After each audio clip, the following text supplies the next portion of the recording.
A ver, fiscal, cuéntanos un poquito acerca de toda esta investigación. Sé que es una red, como ustedes lo han hecho llamar en la conferencia de prensa, y que está conformada precisamente por colombianos. Sí, Ernesto. Bueno, en realidad esta es una investigación que involucra a muchas instituciones que nos dedicamos a la seguridad pública, a garantizar la seguridad pública de los salvadoreños. En primer lugar, pues la Dirección General de Migración detectó el ingreso de colombianos, lo cual es algo normal pues dentro del flujo migratorio que puede existir en un país.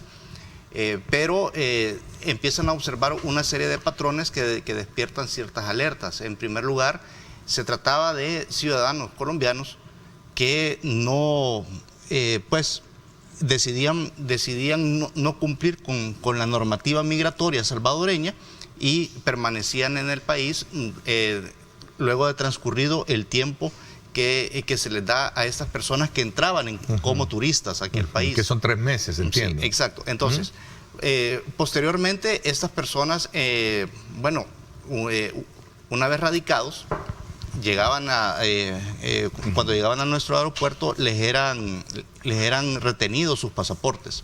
O sea que ahí estamos hablando de un tema en el cual, de alguna manera, esta organización criminal limita la libertad de circulación de estas personas que son reclutados en Colombia, trasladados a otros países y posteriormente los ponen a trabajar en este tipo de actividades criminales. A ver, había como una especie de una cadena de ilícitos, ¿no? Sí. Desde el agiotismo, ¿sí? Así es.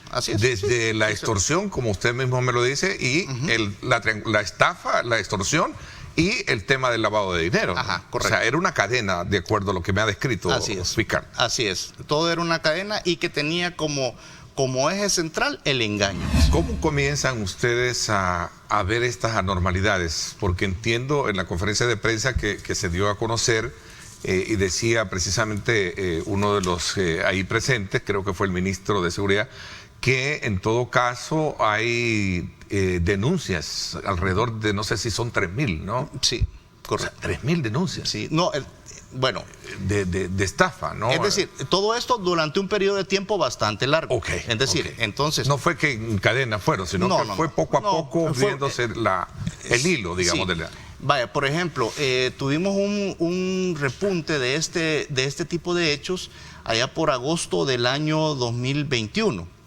cuando recién yo llegaba a la institución. En ese momento fueron toda una serie de estafas informáticas. Posteriormente, durante todo este transcurso de tiempo, hemos observado que en algunos periodos de tiempo se incrementaban las estafas con las famosas maletas que se encontraban retenidas en aduana. Entonces, siempre tras estos hechos está, bueno, el uso del teléfono, el uso de los correos electrónicos, el uso de la mensajería de WhatsApp, pero todo eso son en realidad anzuelos para las potenciales víctimas. Una red completa. En el nivel inferior. Una red completa. Así es. ¿Se habla de 110 personas capturadas? Sí, hasta este momento, durante los últimos operativos, precisamente en el último operativo del viernes pasado se detuvieron a 33 personas, se incautó una significativa cantidad de dinero en efectivo, el cual se encontraba escondido incluso hasta en macetas. Entonces se encontró droga, se encontró toda una serie de elementos que nos indica que la diversificación de las actividades criminales de esta organización criminal iban en aumento.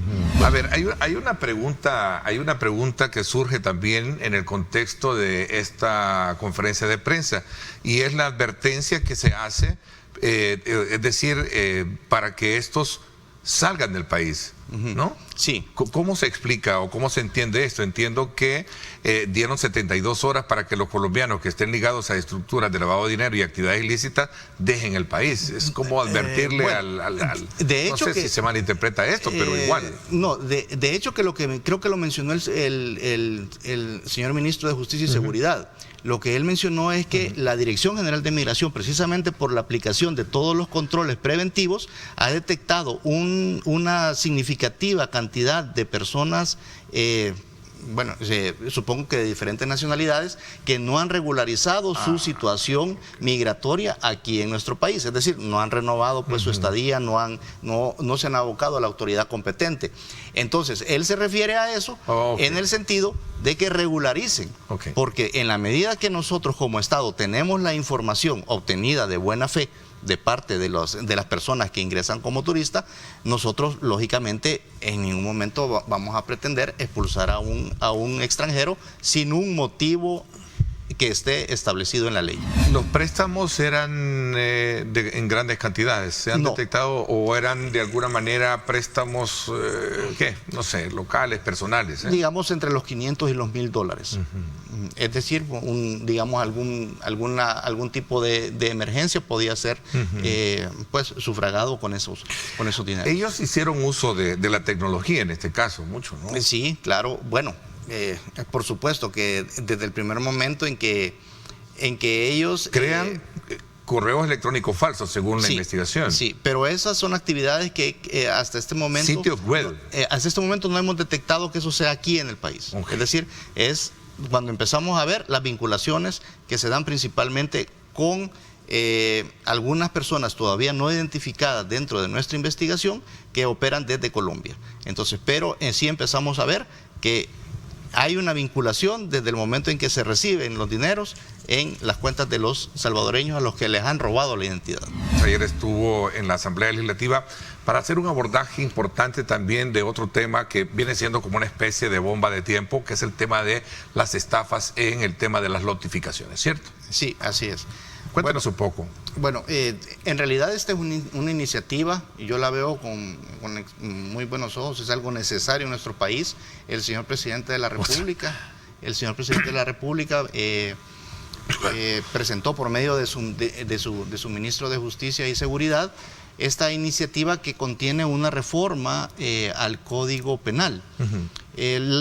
Son dos artículos en específicos, uno mediante el cual se quiere crear un tipo penal, un delito, para aquellas personas que se dedican a la comercialización de terrenos que están, o lotes que están ubicados en notificaciones que no están autorizadas, es decir, que no cumplieron con los requisitos legales para que se desarrollara en un inmueble más grande una parcelación. ¿Cuál es su evaluación, su expectativa con relación a lo que se ha venido haciendo desde varios ángulos, incluso también en el contexto de la seguridad pública, ¿no? Bueno, creo que principalmente es de que en la Fiscalía uno de mis objetivos era precisamente tratar de fortalecerla. ¿Para qué? Para que sea una institución que esté a la altura del resto de instituciones que conforman el gabinete de seguridad. Bueno, se ha visto cómo el gobierno poco a poco fue haciendo inversiones en nuestra Fuerza Armada, fue mejorando la calidad de vida de nuestros policías, y nosotros como fiscales no podíamos quedarnos atrás. Entonces creo que la apuesta por el capital humano, por mejorar el capital humano que tenemos nosotros en la Fiscalía General de la República ha sido uno de mis objetivos. También poco a poco ir mejorando las condiciones laborales, también integrarnos y no vernos como una isla o una franja de Gaza que estamos totalmente aislados del gobierno. Tenemos una Fiscalía General de la apolítica, ¿no?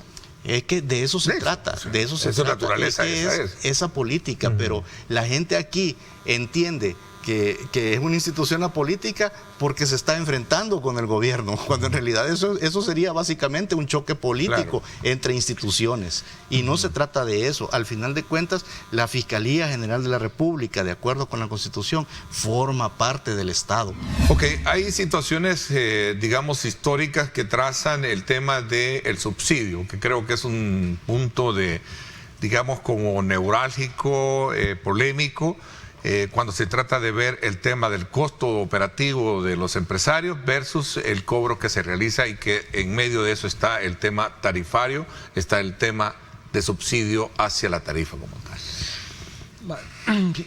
Esto hoy habría que verlo también un poco en el contexto de lo que ha sucedido en los últimos años. que el tema de la pandemia vino a complicarnos significativamente la cantidad de usuarios que se tenía. A los delincuentes. Escuché en más de alguna oportunidad, porque obviamente la atomización del sector transporte es evidente, a un grupo de empresarios decir, bueno, nosotros ahora ya no pagamos, la extorsión se ha reducido en un porcentaje considerable. Entonces ese dinero obviamente está dentro de la empresa como tal. Cuéntame un poquito sobre eso. Debería de estar, ya que tú por eso te digo de que si antes gastábamos un galón de combustible, costaba $2. Sí. Y después llegó a costar 4. O sea, y el combustible casi significa el 80% de tus costos operativos. Esto implica de que pasar de $2, que si antes gastabas $40, después estás gastando $80. Entonces, esta diferencia, esos $40 adicionales, no es significativo con la reducción del cobro. ¿O es relativo entonces? Por un lado es marginal, digamos. Sí, es marginal hasta cierto punto. Si bien es cierto, contribuye, si no quizás ya estuviéramos... ya el transporte yo hubiera paralizado completamente y no existiría, solo tendríamos el transporte informal, que por cierto eso está afectando al pueblo salvadoreño y está pagando mucho más. En algunas zonas están pagando $1 hasta $2, donde regularmente han estado pagando 20 centavos. Y ahora el tema de la compensación queremos aclarar, o sea, que ese fue un acuerdo que sirve para que las tarifas se mantengan. Hecho en Casa Presidencial, por cierto. Exactamente.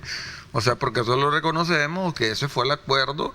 Lamentablemente, pues, por las situaciones que este pesado no se ha pagado en su momento, y eso nos está llevando, muchos ya quebraron.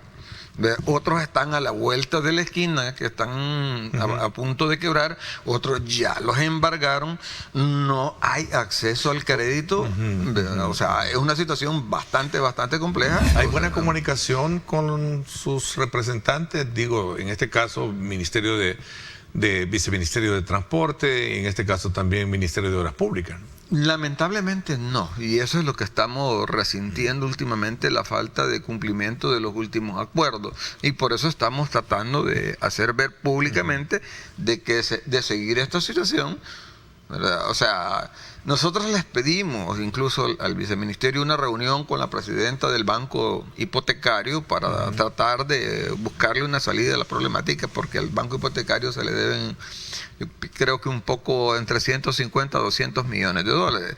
O sea, y que era el único banco que le estaba prestando al sector. Hoy el sistema financiero se ha cerrado completamente y el banco hipotecario no es la excepción que le esté prestando al sector. Muchos compraron unidades nuevas, unidades usadas traídas de Estados Unidos, prestaron dinero para reparar, y en este momento, o sea, esos 8 meses que por cada unidad significan alrededor de $4,000, el impacto que tiene en las empresas de transporte es grande. Te estoy hablando de una unidad, son $4,000, en 10 unidades son $40,000. Yo conozco gente de que por ese no pago dejaron de sustituir unidades, ya no pudieron seguir sustituyendo unidades. ¿Quién está pagando ese costo de la no sustitución de las unidades? Y si a esto le ponemos el calvario que implica en el Viceministerio de Transporte el hacer una sustitución o hacer una remarcación, hay quienes con unidades nuevas, Ernesto, se han tardado 3 años en hacer una sustitución. ¿Crees tú que es justo? ¿Creen ustedes, pueblo salvadoreño, que una persona que está haciendo el sacrificio de comprar un microbús, un autobús nuevo, se tarden 3 años y que esta persona esté pagando 3 años una unidad por negligencia de los funcionarios encargados de la cartera? Yo creo que es completamente. ¿Qué informes tienes sobre el impacto, si se redujo y a cuánto se ha reducido el tema de las extorsiones? Nosotros felicitamos al gobierno, especialmente al presidente de la República, por la decisión, por la toma de decisiones con relación al tema de la delincuencia. Tú me conoces, yo no tengo doble discurso, o sea, si yo le digo una cosa es porque es. O sea, yo en eso yo me sostengo que el tema de la delincuencia ha bajado en algunos casos, en la mayor parte de rutas, en un 100%. O sea, si están pagando es mínimo, casi se ha reducido en un 100%. El punto es de que esa es una de las medidas y uno de los casos que nosotros expusimos en su momento en las reuniones que habían en Casa Presidencial, de que se tenía que resolver el tema de la delincuencia. De las extorsiones. De las extorsiones. O sea, de la delincuencia en términos generales. Sí. O sea, porque también... Y a la par de eso iba la amenaza de muerte, ¿no? ¿Cuántos compañeros tuyos no fallecieron producto de eso, no? Bueno, tú conociste muy bien a algunos de ellos, José Simón Cruz, que murió en todo este proceso. Yo perdí muchos amigos míos, a Francisco, ¿te acordás? Nosotros le decíamos el cachudo de San Vicente, porque también murió mucha gente que fueron asesinados por el no pagar las extorsiones. Entonces, esa parte nosotros la valoran, que hoy la valoramos como positiva, ¿verdad? Y que debe de mantenerse en el tiempo, porque no nos preocupa, porque si de pronto con la misma situación que tenemos vuelve este tipo, o sea, de flagelo, mira, nosotros que nos hayan quitado la guillotina de la cabeza, porque era un momento en que sabías que si llegabas a tu oficina o llegabas a la empresa corrías peligro, pues te había que pagar más incluso en seguridad, contratar más seguridad para poder llegar a las empresas. Hay buses que se compraron con rampa que nunca se ha utilizado, nunca se ha subido un pasajero discapacitado. Y esa rampa tiene un costo, cuesta entre 10 y 12 mil dólares. Por ejemplo, ahorita lo de las ciclovías, yo te invitaría que justamente sobre la calle arriba pasa una ciclovía, que deja un equipo, pongas una cámara a ver cuántas bicicletas pasan en todo el día. Y ahí se está robando un espacio que podría utilizarse en la movilidad o en la agilidad del tráfico, algo que se ha restringido por hacer una ciclovía. Hay buses que se compraron con rampa que nunca se ha utilizado, nunca se ha subido un pasajero discapacitado. Y esa rampa tiene un costo, cuesta entre 10 y 12 mil dólares. Por ejemplo, ahorita lo de las ciclovías, yo te invitaría que justamente sobre la calle arriba pasa una ciclovía, que deja un equipo, pongas una cámara a ver cuántas bicicletas pasan en todo el día. Y ahí se está robando un espacio que podría utilizarse en la movilidad o en la agilidad del tráfico, algo que se ha restringido por hacer una ciclovía.